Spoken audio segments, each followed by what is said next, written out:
அடைக்கலம் தந்தீரே.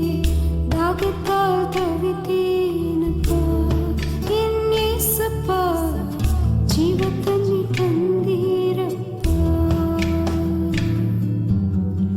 தாகத்தால் தவித்தேனப்பா என் இயேசப்பா, ஜீவத்தண்ணீர் தந்தீரப்பா. ஆமாண்டவரே, நிச்சயமாகவே தனிமையில் அனாதையாக இருந்த என்னை நீர் குப்பையிலிருந்து எடுத்து கோபுரத்தில் வைத்திருக்கிறீரே. உமக்கு நன்றி அப்பா. நீங்க மட்டும் போதும்பா. உங்க கிருபை மட்டும் போதும் ஆண்டவரே. எஸ் ஜீசஸ், நீங்க மட்டும் எனக்கு போதும். ஜீவனை பார்க்கிலும்